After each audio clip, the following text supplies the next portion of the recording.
Alien, Yeti, spaceship, UFO, কোনো আড্ডা আলোচনায় এই নামগুলো উঠলেই দেখবেন একদল মানুষ খুব ইন্টারেস্ট নিয়ে সেগুলো শুনছে, আর বাকি একদল লোক মুখ টিপে হাসাহাসি করছে, কারণ তাদের মতে এই জিনিসগুলো শুধু বইয়ের পাতা কিংবা সিনেমার পর্দাতেই সীমাবদ্ধ।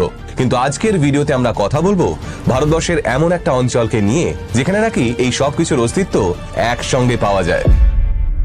সালটা 2004। হিমালয়ের পাদদেশে বরফে মোড়া এক নির্জন উপত্যকায় বৈজ্ঞানিক গবেষণার কাজ করছিলেন আমাদের ইসরো। দেশের উন্নতির জন্য এমন কনকনে ঠান্ডা পরিবেশেও কাজ করতে হয় আমাদের গবেষকদের। তাই যেটা বলছিলাম, সেই বরফে ঢাকা পাহাড় আর কনকনে ঠান্ডা হাওয়ার মধ্যে দাঁড়িয়ে গবেষকরা যখন এক মনে কাজ করে চলেছেন, ঠিক তখনই ঘটল এক অদ্ভুত ঘটনা। গবেষকদের মধ্যে কয়েকজন ওই সম্পূর্ণ জনমানবহীন অঞ্চলে পাহাড়ের একটা কোনায় এক আশ্চর্য দর্শন প্রাণীকে নড়াচড়া করতে দেখলেন। গবেষকরা প্রথমে ভেবেছিলেন হয়তো ওটা কোনো স্থানীয় জন্তু বা জানোয়ার হবে, কিন্তু কয়েক মুহূর্তের মধ্যেই তারা বুঝতে পারেন বিষয়টা স্বাভাবিক নয়। প্রায় 4 ফুট লম্বা অদ্ভুত ধরনের গঠন বিশিষ্ট একটা প্রাণী পাহাড়ের গা বেয়ে হাঁটছে। তার শরীরের গঠন অনেকটা মানুষের মতো, কিন্তু পুরোপুরি নয়। হাঁটার ভঙ্গি অনেকটা মানুষের মতোই, অথচ চলাফেরায় ছিল অস্বাভাবিক দ্রুততা ও অদ্ভুত ছন্দ।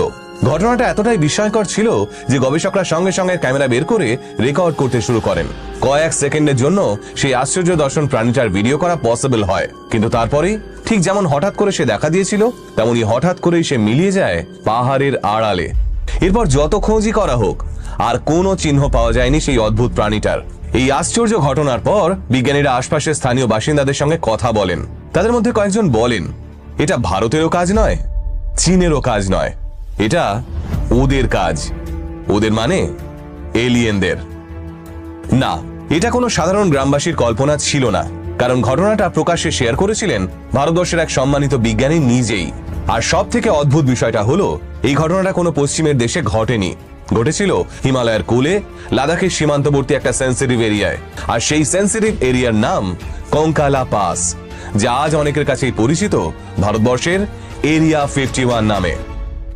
আজ আমি আপনাদের জানাতে চলেছি ভারতবর্ষের এমন এক অদ্ভুত অঞ্চলের ব্যাপারে, যেখানে নাকি মাঝে মধ্যেই দেখা যায় এলিয়েনদের রহস্যময় উড়ন্ত যান, ইউএফও।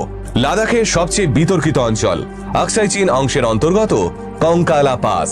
কথিত আছে এই অঞ্চল এমন একটা জায়গা যেখানে ভারতের সেনাবাহিনীও নিয়মিত প্রবেশ করে না, আবার চীনের সেনাবাহিনীও সহজে সেখানে যায় না।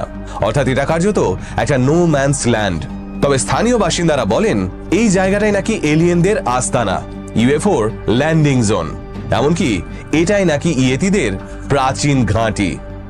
আর এই রহস্য আরো গভীর হয়ে ওঠে যখন জানা যায় এই অঞ্চল সম্পর্কে ভারত সরকারও খুব একটা আলোচনা করতে চায় না। ইন্টারনেটেও